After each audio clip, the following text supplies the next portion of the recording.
Hey, this is Selah with Whole Family Medicine, and we are talking today about general labs from Labcorp, right? And so we're going to take these labs and we're going to look into them and find more than like what you would expect to find from your visit to your standard Western doctor, nurse practitioner.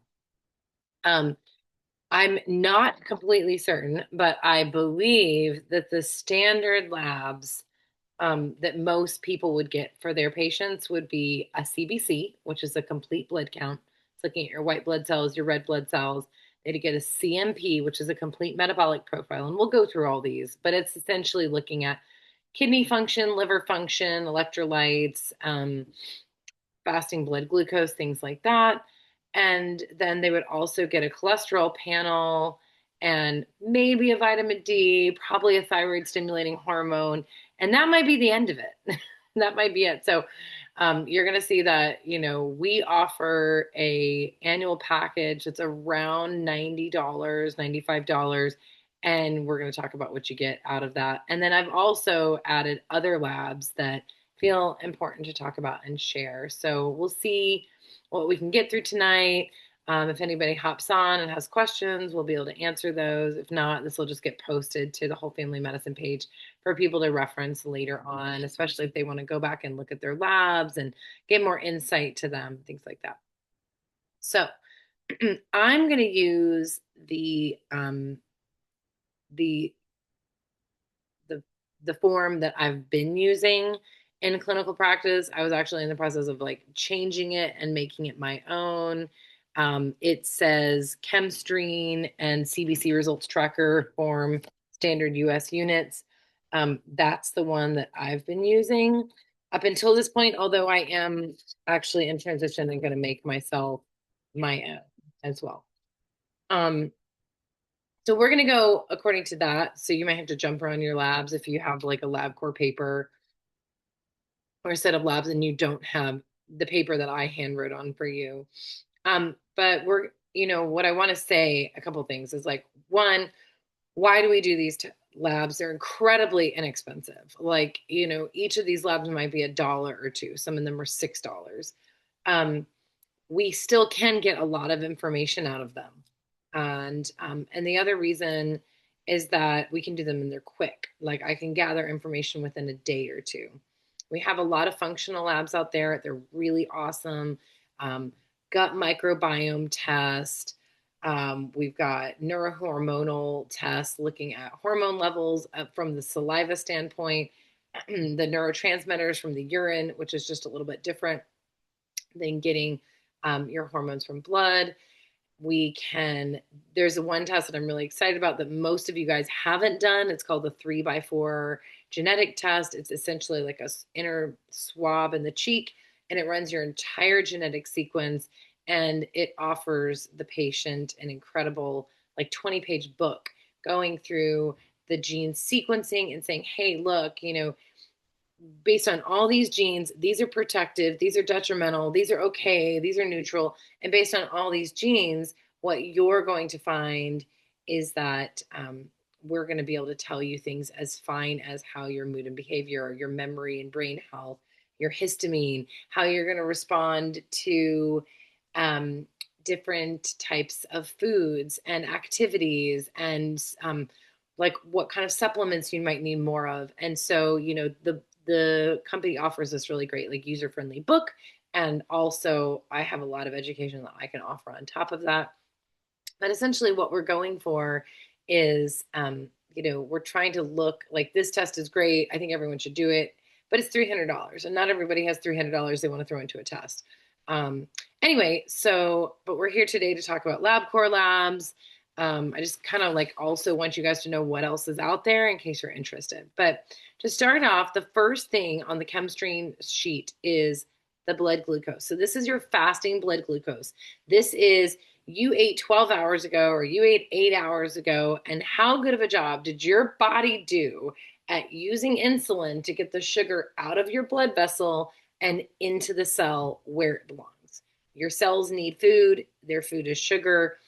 Your blood vessels do not need sugar in them. Sugar erodes the lining of the blood vessels, it irritates it, and then there's a little wound, and then comes along our little friend cholesterol and likes to package up that wound and maybe get burrow into the lining of of the vascular system and create narrowing and clots. And we've all heard the story about how cholesterol is a problem in cardiovascular health, and that's a myth that we're busting right here on this conversation.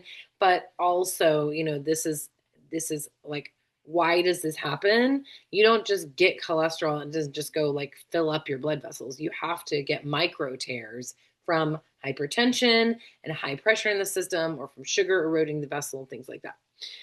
So that's a general marker of metabolic health that's going to let us know where you are. And we really want the patients to be between like 75 and 90. And for each individual patient, this is going to be different, because I'm going to look at your hemoglobin A1C, your fasting glucose, maybe your fasting insulin, and also your triglycerides. And all four of those markers I'm going to put together to go, okay, are you in danger of needing to have some support to do that thing where you get your you get your sugar out of your blood and into your vessels, okay? And so, this is where we talk about things like insulin resistance. Like, is the insulin that you have actually working? If you've got super high insulin and super high fasting blood glucose, we have a problem, right? So we want our fasting insulin to be less than about 9. We want our hemoglobin A1C to definitely be less than 5.6. When we hit 5.6, we're in pre-diabetes. We don't want to come anywhere near diabetes, okay? And triglycerides, I definitely want them like less than 70, ideally. Triglycerides are more about eating like white potatoes, white rice, foods that turn into sugar, whereas the glucose, fasting glucose, hemoglobin A1C are more about just like any kind of form of sugar. It could even be excessive use of alcohol. And also, just to say, the hemoglobin A1C, what is that? It's a marker of your blood glucose measure over the last 180 days or less, depending on how fast you're turning over your red blood cells. Okay. So what's next? We're kind of getting into the body of the complete metabolic profile, the CMP. That includes your blood glucose. A1C is a separate reading. Fasting insulin is a separate reading. But within the CMP, metabolic profile, we have your GFR, that's your glomerular filtration rate, your BUN, your blood urea and nitrogen, and your creatinine. These are your markers of kidney function, okay? Depending on your age, I would love for everyone's GFR to be like above 100. Now, is that realistic? No. Do I want you to be in GFR of 60 when you're 40? No, that's too low. And if you have one, we've already talked about it. So glomerular filtration rate is, the glomerulus is the filter. It's like the tea strainer, right? It's like the strainer, and all your blood is going through there, right?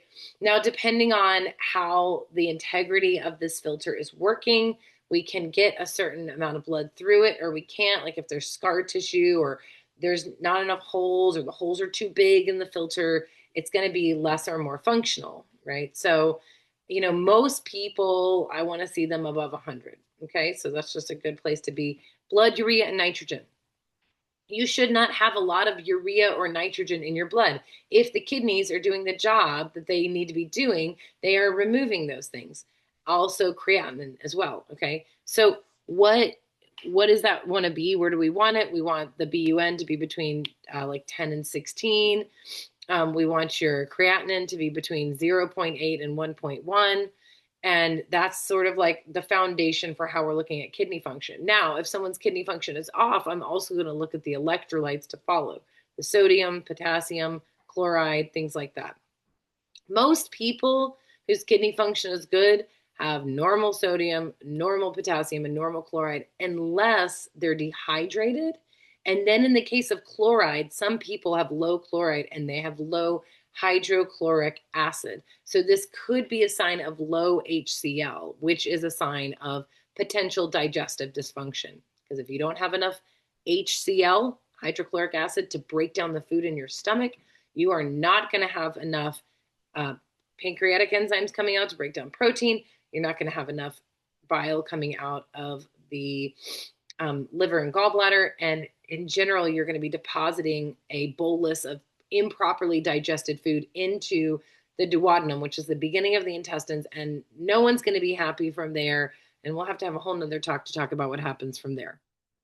But we want to make sure that you have sufficient hydrochloric acid to break down your food, to kill any potential parasites that might be coming in.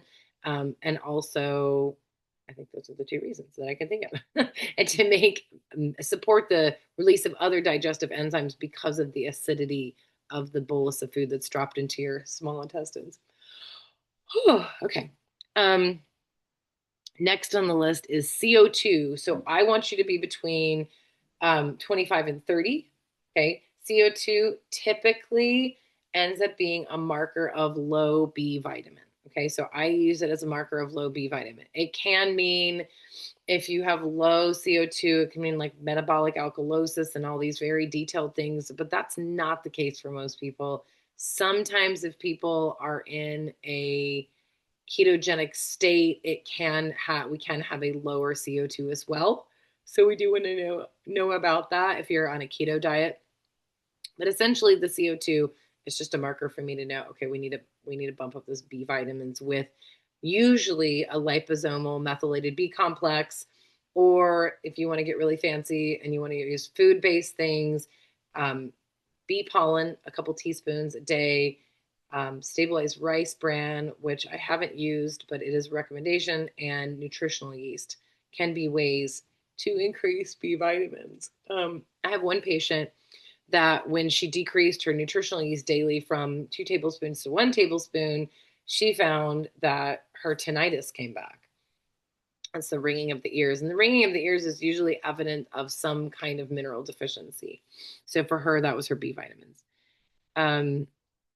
Next on the list is uric acid.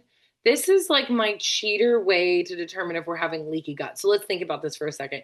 Uric acid is a lab that has been designed in order to check to see if people have uric acid because they get gout. And if you don't know what gout is, it's like people get these like swollen toes and it hurts really bad. And they're often told like, hey man, you can't really go eat a bunch of salami and like pate and like really super rich fatty foods, greasy foods anymore, or rich meat-based foods anymore. And that sort of like decreases their risk of gout. Well, I use this test to go, hey, you know what? Sorry, I keep yawning. Uric acid should not be in the blood. And, I think about the permeability of the gut. So here we go. We're talking about the gut again. So if there's inflammation in the gut becomes permeable.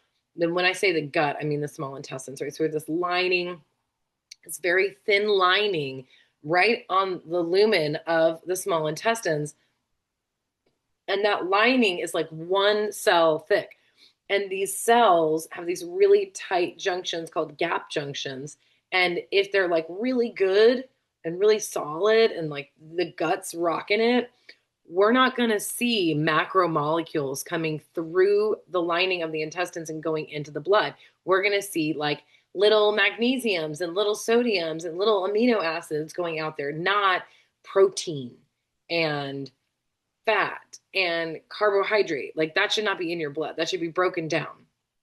But if you have a bunch of inflammation in your gut and the secretory IgA, which is like the immune system of your gut, is really weak and your mucosal lining. Yes, we have like a lining of mucosa to make the gut feel soothed. If that's like really kind of torn up, then the gap junctions start to look like these really puny things and like large things get through there. So for $1.50, I can pull your uric acid and go, hey, you probably have leaky gut if you're a man and you're going over 5.9, you're a woman and you're going over 5. Some people say anything over 4 is significant. Okay. Then we're moving back. So uric acid is a separate test, but back to the complete metabolic profile, we've got total protein. I want you to be between 6.9 and 7.4. If you fall below that range, it doesn't mean you're not eating enough protein. It means that you could not have enough hydrochloric acid and you're not digesting the protein. So then I usually look at you and go, how much protein are you eating? And I usually tell people, I'm like, okay, take your weight, divide it by 2.2. That's how many kilograms you are. I want you to eat 1 to 1.5 times your weight in kilograms in grams of protein. So for example, if you are, we're going to do some quick math. If you are 100-pound woman, right? Your kilograms, you are 45 kilograms, right? So 1.5. Okay. So you need to be eating 45 to 67 grams of protein a day. Okay. There's like kids that are that age. So an egg is 6 grams of protein. 6 pieces of lunch meat turkey are typically like 14 or 20 grams of protein or something like that. So we really have to look at those packagings or like Google it and be like, how much protein am I getting? Am I getting enough? And if I am getting enough, and this is still less than 6.9, then I want to know like what's going on. And maybe we need to support pancreatic enzymes or hydrochloric acid. Okay. Albumin, almost everyone is within range. Typically, when your liver is like really messed up, you can't make enough albumin to hold your fluid in your blood, right? So albumin actually holds the fluid in your vascular space so that it's not like leaking out, causing all sorts of edema. When people are really sick, they get really edematous, and that fluid actually leaves the vascular space and goes into the tissues. So usually albumin is quite low when someone is having liver dysfunction. Okay. Calcium, another part of the complete metabolic profile, not necessarily like a marker of bone density or calcium health, because your bones, if you remember, are constantly building down, breaking down and building up. I have osteoclasts and osteoblasts. One of them is like breaking things down, and the other one's building them up. I always think of blasting it down. And of course, now I can't remember this moment if the blast is breaking down the bone and the clast is building it up, or if the clast is breaking it down, the blast is building up. But whatever it is, your body is constantly surveilling your blood and being like, where is the calcium? Do we have enough? Do we not have enough? If we have enough, we're going to go put it back in the bones. If we don't have enough, we're going to pull it out of the bones. And one thing we don't want to do is just pull it out of the bones. Okay. So as we get past 35, we start looking at bone density. We start preparing for this. Females, specifically, if you are 35 and up and we have not talked about osteoporosis prevention, let's do it. Let's make an appointment. Let's talk about it. There are things to do. There are tests to run, you know, things to prevent, things to look at together. Okay, so we will do that. Okay, next one on the list. The 3 liver enzymes that are part of the complete metabolic profile, the ALK phos, the AST, and the ALT. Okay, ALK phos 70 to 100, AST and ALT 10 to 30.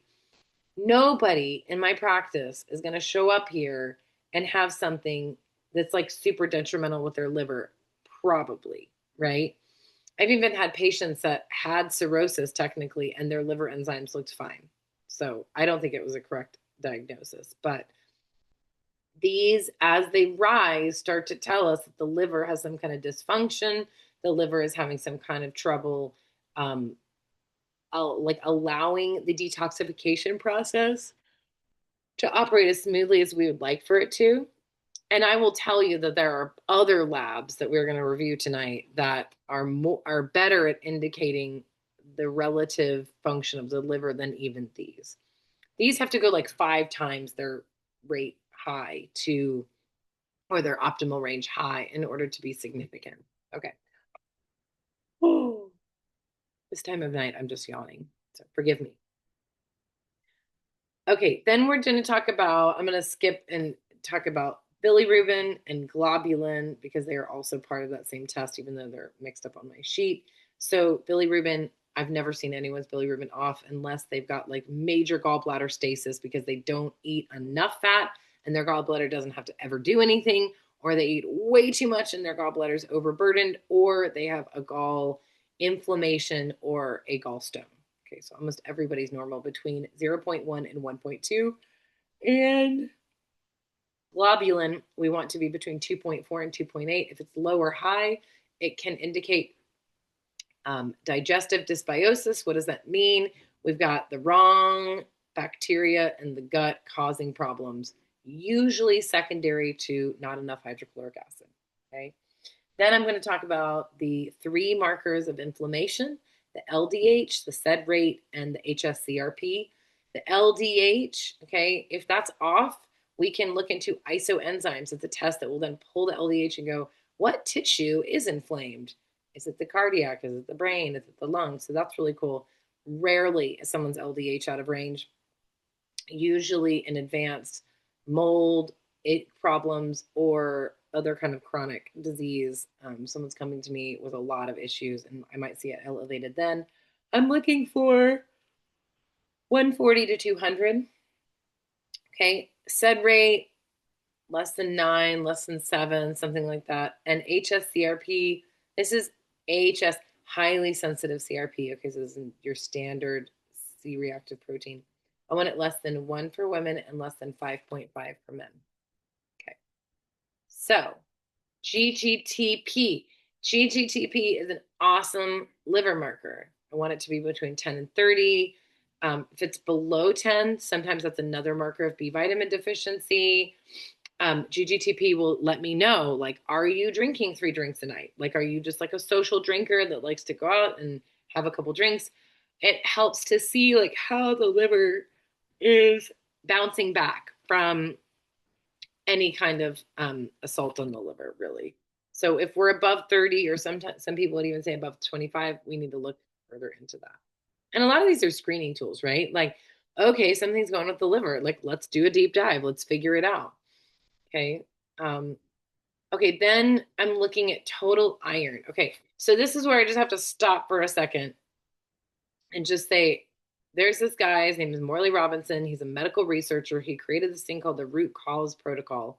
And one of my patients turned me on to it years ago. And it's really wonderful. He's talking about how to decrease oxidative stress in the body, how to make sure there's sufficient minerals in the body, and to just have optimal performance based on these things. So one of his big things is making sure that you have the right amount of iron in the body and that it's put in the right places. And because iron, if it's exposed to oxygen, is going to rust. Okay. So we don't want a lot of extra iron getting shoved in the tissues. So iron can be picked up from bread, from milk, from cereal. Like, there's just iron enriched foods, right? We don't shoot. I mean, it's not a good idea to eat iron enriched foods. Like, if you have too much iron, it's going to get shoved into your ferritin and it's not going to be good for you. So I encourage patients not to do added iron. I encourage people to use grass-fed beef liver capsules if they're looking to bolster that feeling of like having enough. We also have homeopathic remedies that can help with that from Uriel. I always want to make sure that women are about 80, men are about 100, not a whole lot higher. We can go lower. If we go too low, we're having problems. Like, we don't want to go too low either. So ferritin, ferritin being the marker of the stored iron in your tissues, usually your liver. Morley Robinson says no ferritin is wonderful. However, I see a lot of correlation with serum iron, like the iron in your blood. Like, it's okay for iron to be in your blood. We don't want it to be in your tissues. So I'd rather have it be in your blood. So if I see a serum iron of like 80, 100 for women and male respectively, then I see a ferritin level that's like super high. I'm like, oh, that's not good. So we'll talk about how to handle that. May even do some blood donation, things like that. But really, like, so what I was saying earlier is like, Morley's like, okay, look, no ferritin is the best ferritin. But I've never seen someone with a decent iron with no ferritin. So we are storing our iron in our tissues to some degree. It's just a matter of how high. So where do I want it? Like, maybe less than 70 would be ideal. Okay. It depends on other markers. And then I'm going to jump into the complete blood count for 1 second, because hemoglobin here, we don't necessarily want our hemoglobin super high. Hemoglobin is the other place we put our iron. Of course, we'd want our iron in our hemoglobin before in the tissues, but usually if the hemoglobin is really high, it's an indicator that like our body doesn't know what to do with the iron and is starting to shove it somewhere. So women ideally like around 13, men ideally like 14. And yeah, that's kind of what we're looking for. So now let's talk about cholesterol, like blood cholesterol, LDH, that's the good cholesterol. HDL, that's the bad cholesterol. We've got total cholesterol. Triglycerides is part of this panel, but I already talked about it. So this like used to be the end all be all cardiovascular risk marker, but it is no longer that. And apolipoprotein A and B are, and we'll talk about them in a second. But I think it's important to talk about this because if you go to your standard average Western provider, they are going to run your cholesterol and they're going to act like it's the most important thing to dictate cardiovascular risk. And if you are high, they're going to want to put you on a statin drug. Statin drugs lower your cholesterol. But we don't want low cholesterol because we need cholesterol to make our cortisol and our DHEA and our sex hormones and other, like we need cholesterol. It's something our body needs. And we want to get it from healthy fats like coconut oil, organic olive oil, not fried, not high heat, butter, ghee, avocado oil. Ooh, there you go again. So I want your cholesterol to be less than 300. And if your cholesterol is less than 150, I'm going to start scratching my head. This is total cholesterol. I'm going to be like, what's going on? Are you digesting your fats? Are you eating enough fat? Like what's happening, right? I want your LDL to be less than 200. And if you're less than like 120 or 90, again, I'm scratching my head. What's going on? Your HDL, I want it to be higher than 55, okay? This is your protection. Your HDL takes the cholesterol and moves it where it needs to go, kind of like the iron. We got to put the cholesterol in good places. We don't want it like wandering around the bloodstream, attaching to the vascular wall, okay? And then a really important marker here is the cholesterol to HDL ratio, okay? So we want that to be less than 4. So you just divide your cholesterol by your HDL, and we want it to be less than 4. I was starting to talk about statins, and I feel like I kind of like lost my train of thought. What I wanted to go back and say is that they did these studies, right? And they were like, okay, does being on a statin, having lower cholesterol, actually lower your cardiovascular risk? And you were like, no. Okay. And then they did these studies and it said, does having a heart attack, wait a minute, I have to say the inversion of this. So I'm going to try. This doesn't work. Please forgive me. We're just going to move right on. I forget I ever tried to do this. So having lower cholesterol does not lower your risk of cardiovascular stress. And having a heart attack, like most people that had a heart attack, did not necessarily have high cholesterol, right? So having cholesterol, like having low cholesterol did not benefit them. And when people did have cardiovascular risk or a cardiovascular event, they did not necessarily have low cholesterol or they have high cholesterol. Okay. So basically what we're trying to say is the whole thing that they've always been saying is like low cholesterol, great cardiovascular risk, not necessarily always true. Okay. Got it. Next order of business is the thyroid. Okay. So TSH, thyroid stimulating hormone, lives in your pituitary gland. And it's like, okay, let's like release that thyroid stimulating hormone so that it can like look all over the body and go, how much hormone do we have? Like, how much do we have enough thyroid hormone? Do we have enough T4? Do we have enough T3? And if we are low, then the thyroid stimulating hormone drops out of the pituitary gland, goes into the bloodstream, and says to the thyroid, you need to make more hormone. Now, it can say it loud or it can say it quiet. If it's quiet, your TSH is like 0.9. If it's loud, your TSH is like 6. Now, here's the deal. When you go to your doctor and they draw that TSH, that's all they're doing. And as long as your TSH is more than 0.35 or less than 5.5, nobody's doing anything. So if you're like super duper low or really, really high, that test is going to reflex and then it's going to check a T3 and a T4. And then your doctor is going to talk to you and probably put you on synthetic T4, which is not the active form of thyroid hormone. It's the inactive form. So then you have to convert it to the active form, which is T3. But get this, optimal TSH level is like between like 1 and 2.2. So we're way inside of that range. And people can have symptoms of hypothyroidism like within, like outside of that very tight range. So way within the bounds of the very broad range that usual Western medicine looks at. So I'm looking for a TSH around 1 to 2.2. And then I'm going to look at your T3 and your T4. This is your free T3 and your free T4. So I want your free T4 to be between like 1 and 1.5. And I want your free T3 to be like 3 to 3.5. Okay. So the thyroid stimulating hormone makes your thyroid make T4, and then your body converts the T4 to the T3, and the T3 is your active form, right? So that conversion happens in the gut. So sometimes if there's like problems with digestive dysbiosis or gut problems that we know about, I might say, hey, let's try and fix the gut first and see if this conversion can happen, especially if our TSH and our T4 are cool, and it's just a problem with our T3. But I'm going to look at all of those together and make a decision with you based on clinical information about how we need to move forward. All right. We also can look at like reverse T3 and antibodies for the thyroid. It's really important when we're looking at hormones that we're looking at the thyroid, that we're looking at the adrenals, and that we're looking at the sex hormones, that we're looking at all of them as a unit and like caring for all of them together. And we'll talk about sex hormones in a few minutes too. Okay, next thing on my list is the complete blood count. This is your white blood cells, your red blood cells, your hemoglobin, your hematocrit, the size of your red blood cells, the color of your red blood cells, how fresh your cells are. Like, are you spitting out a bunch of baby cells that aren't mature enough and shouldn't be out there yet, but you need more, so we're spitting them out?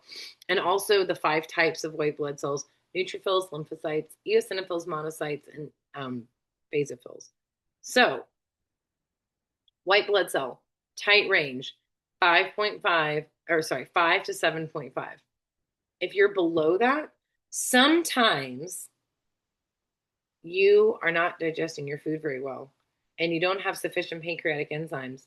And so your body's sort of like a little weak on the white blood cells because it's sending them over there trying to attack what's going on in your gut. That's the most often reason. Or maybe you had a recent viral illness or things like that. Okay.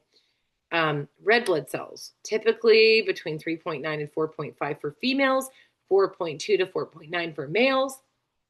If they're higher, sometimes it's a dehydration issue. Hemoglobin, right? Everybody wants to know what your hemoglobin is. Everybody wants to know if they're anemic. If your hemoglobin's low, they think they're anemic. But there's a lot more to anemia than your hemoglobin, as we've already seen. Okay. Again, I talked about those ranges before. Hematocrit is often just like a mirror reflection of hemoglobin. It's like they usually say it's like 3 times your hemoglobin should be your hematocrit. It's not a marker that I utilize very often in my practice, although in very nuanced blood situations, we do use that marker. But this is not for the common conversation, so we'll leave that at bay. MCV, mean corpuscle volume. How big is that red blood cell? Big red blood cells lack vitamin B12 and folate, and it shows us that we are deficient. Now, I have seen different markers, and the markers are always changing. Up until this point, I've used anything higher than 90. I've considered high, and we need to treat. Okay. Of course, anything, so I've seen some that are saying anything higher than 95. Sometimes it's 96. Sometimes it's 92.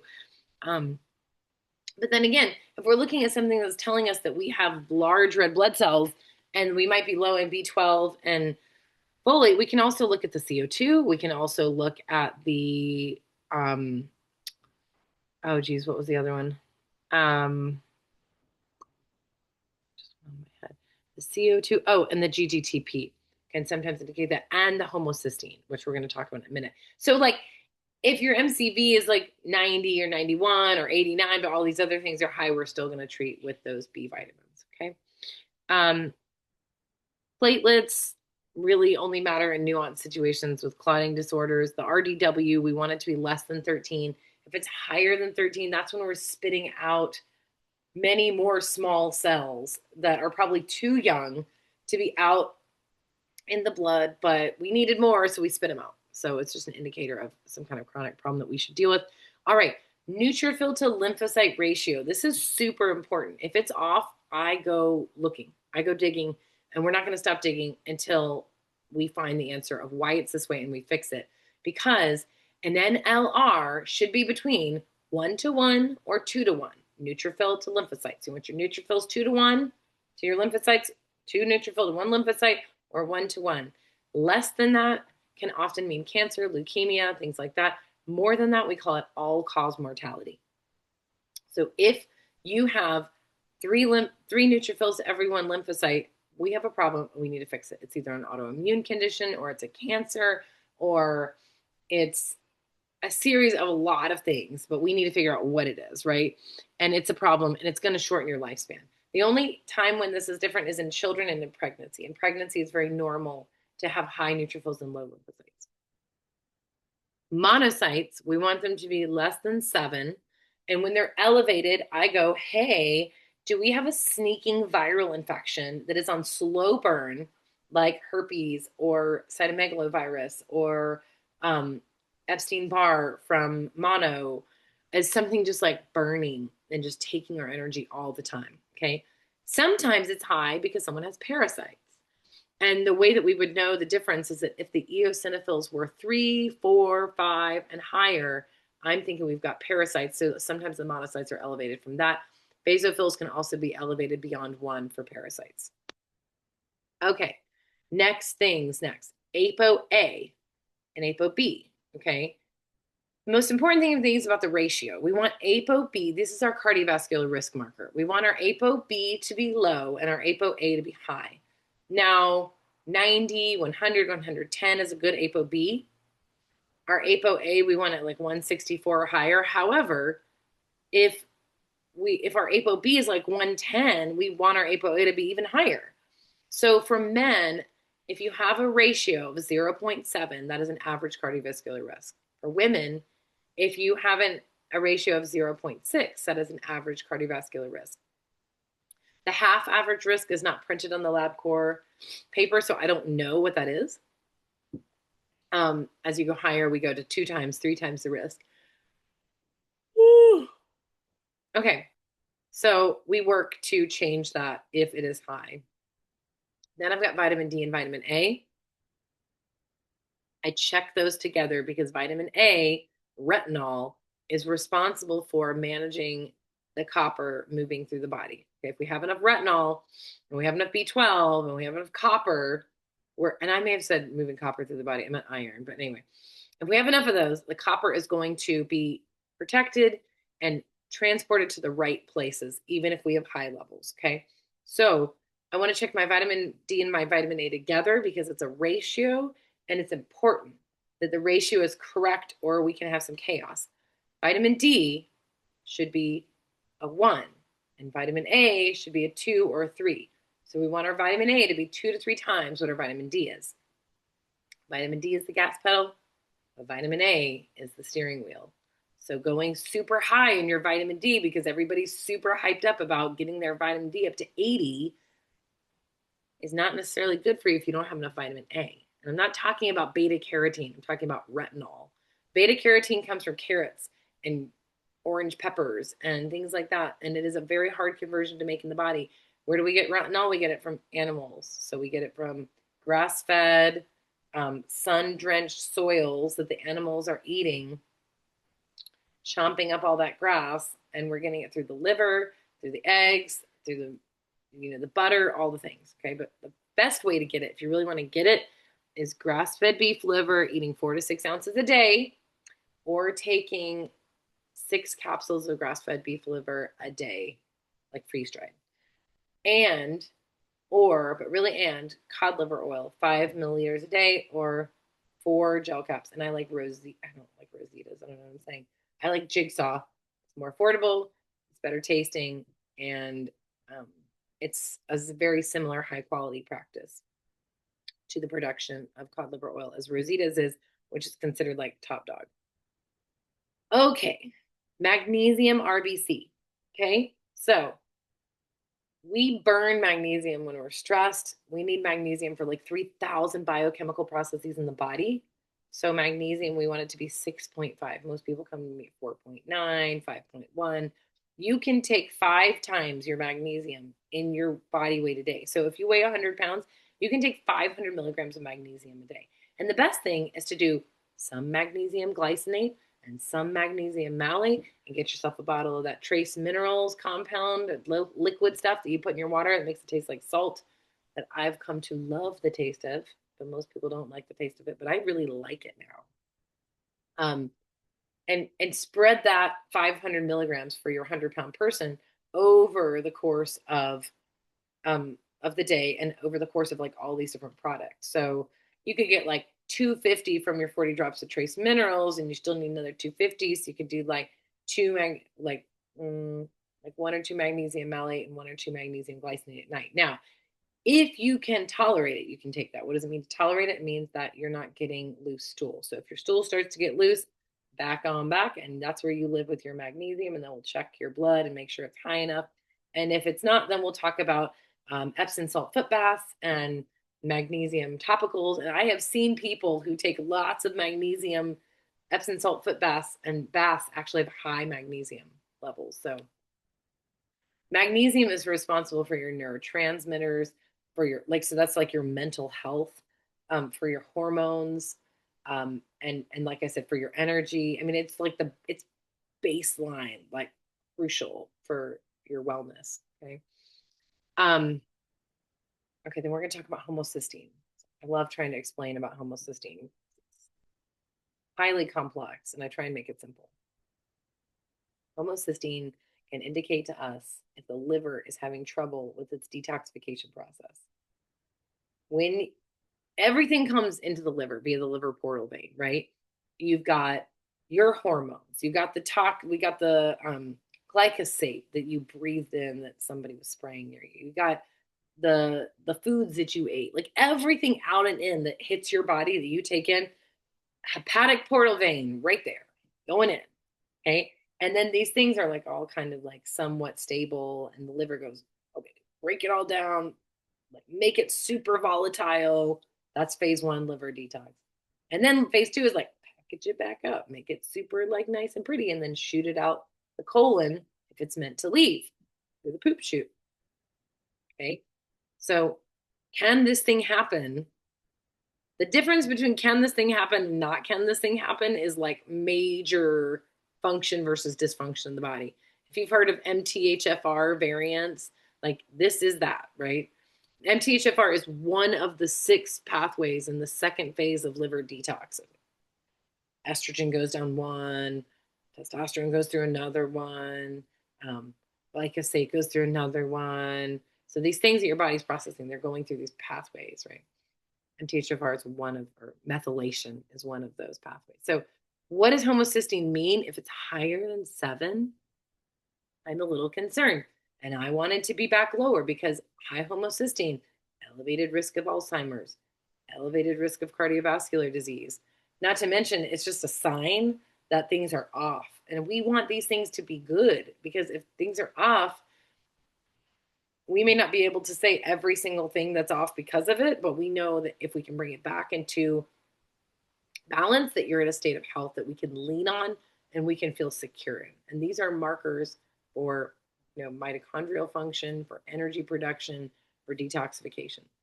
So what do we usually do for this? B vitamins, trimethylglycine, sometimes something called SAMe, but that's really expensive. So we just tried to feed the body the B vitamins. Usually that's enough. But also, I think that's all of my standard testing. Okay. So now I just want to say a couple other things. Sex hormones. Okay. So when someone's like, my hormones are out of whack, and they want to take a look, I always get the TSH, the T3 and T4. I already talked about that. Then I get a cortisol and a DHEA. Cortisol and DHEA come from the adrenals.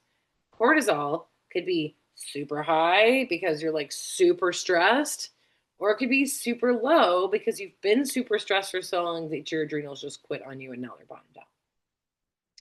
So this cortisol from Labcorp is like a $6 screening tool. It is not the test.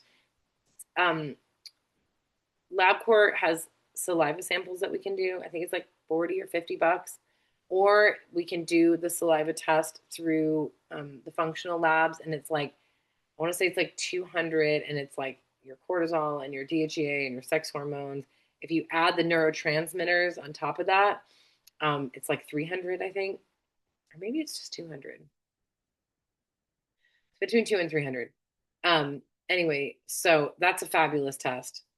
Um, and if you want it, that is a 4-point cortisol sample. So you've got your first thing in the morning cortisol, and then you get your like 12 o'clock cortisol, and then you get your like 5 o'clock cortisol, and then you get your bedtime cortisol. And cortisol is supposed to be like, so there's like a serious drop and then a slow decline because cortisol is what wakes you up, right? And then if we get the 4-point test, we can be like, oh, whoa, look, your morning cortisol is really low, and then it goes high at night. But this is literally just your morning cortisol. So the question is answering for me is, do you have the get up and go in the morning or not? And are your adrenals perhaps compromised and need nourishment? So I'm looking for a cortisol. I see so many ranges, right? I'm like 15 to 18 is probably the best. If we're over 10, we're not in serious trouble. If we're under 10, we're kind of in serious trouble. Over 13, pretty good. And then it also depends on like, okay, so you woke up, did you get straight into Labcorp and did you not drink any coffee or caffeine or smoke any tobacco or do anything stimulating? And did you then like roll into Labcorp and get seen immediately, or did you have to wait for 2 hours? So these are like, we'll have these conversations when we look at your numbers and try and figure out like how your adrenals doing based on that. DHEA, this is a high range. This is way higher than Labcorp's range. I'm not sure it needs to be this high, but this is what I'm currently working with. 275 to 391 for females, 350 to 690 for males. Your DHEA feeds your testosterone. Okay. So women, when you're postmenopausal, DHEA, your adrenals, is the only form of testosterone you're getting. So that's where it's coming from. When all the sexual parts, all the ovaries and uterus and all those parts stop making their hormones, then it's all the testosterone is coming from the DHEA, which is coming from the adrenals. Okay. When you are fertile and you're younger, it's coming from the gonads and the adrenals. Okay. So the other thing that we need to know here that you probably don't know is that people, women and men, take some of their testosterone and they turn it into estrogen. It's called aromatization. The men who get gynecomastia, which is like more breast tissue, they get women patterned fat deposits. That is because they're probably taking too much of their testosterone and donating it to make estrogen. We need to stop that process. And chrysin, which comes from passion flower, is a wonderful way to do that.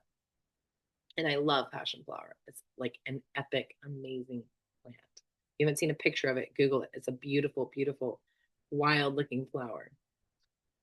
Okay, so cortisol and DHEA.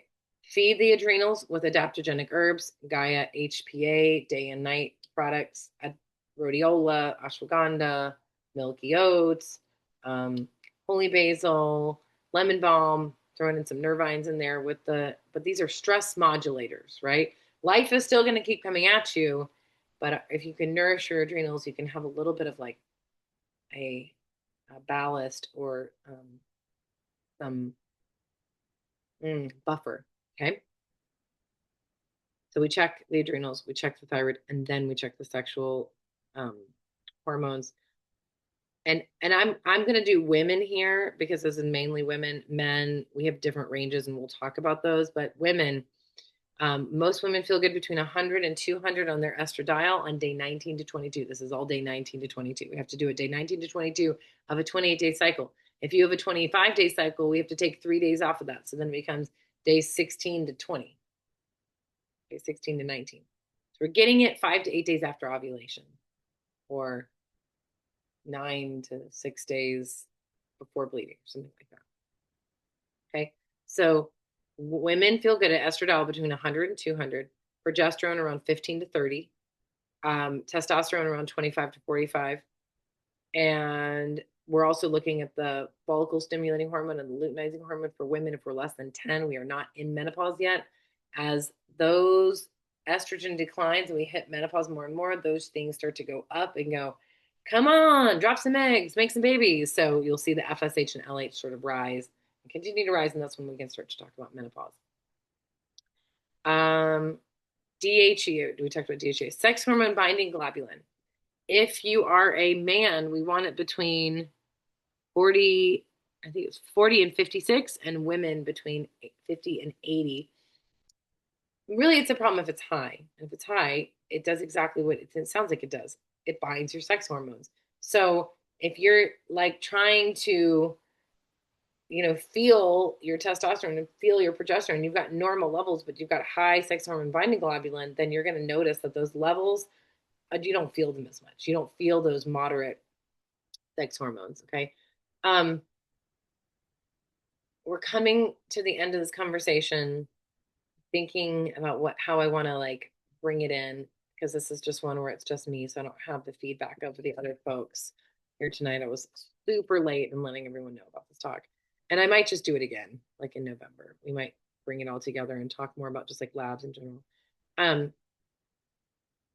yeah. So I guess this is also just the plug for like, if you are over 35, we might just want to get a baseline on your hormones, women, men too. If you are over 35, we might want to start talking about osteoporosis prevention, which is a lot of labs. It's a lot of looking at like, do you have gluten sensitivities, and are you managing your blood glucose, and do you have enough estrogen, all these things.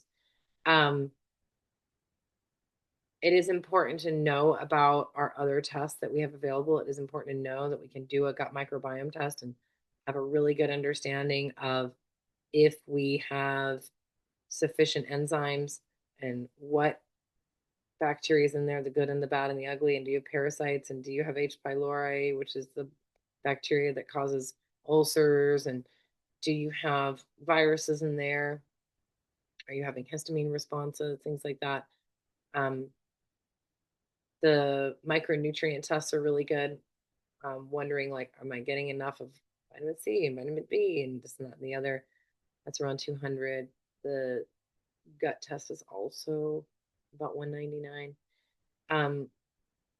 Then there's the saliva hormones. Some people prefer to go that way. I think I'm doing a pretty decent job working with serum labs, and it's easier to repeat them because they're cheap. Like, I want to say like estradiol is 6 and testosterone is 6 and progesterone is 6. And so it's like it adds up to be like 40 or $50 to get your labs checked versus like 200. So a good reason maybe to just do the blood, the serum hormones as well. And what else?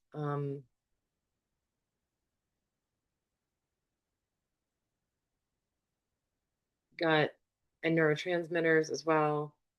I mean, it's incredible. Like, and then this 3x4 test that I'm really excited about, because it's like we can sit there and go, I'm going to throw every supplement at you that's supposed to help you sleep. But if we're wrong about what's going on with your neurotransmitters, it's not going to help, and it could do the wrong thing. And then equally true, the 3x4 genetic test is also going to tell us not where you are right now, but, and that's cool. The cool thing about the 3x4 test is you never have to do it again. It's one time. It's your genes. How you express those genes is based on what you do. So we can help you express those genes in the best way possible. Um, the other tests are more like right now, what's going on. And then we will make changes and recheck, or you'll say, hey, I feel better. I don't want to spend another $200 or $300 to recheck. The nice thing about these blood labs is they're cheap, and we can recheck many times and recheck every couple months and make changes and use supplements, things like that. So I think I have emptied my brain of everything that I can share with you. This is not an exhaustive list of what all these labs can mean. I have a number of wonderful resources that I dive into when people have um, lab patterns that are a little bewildering to me, and I dig deeper. But this is a great like basic understanding for each of you, and just to know like, whoa, there is a lot more going on with these labs than we originally thought. I mean, I don't even know if most doctors know what a globulin does or what it is.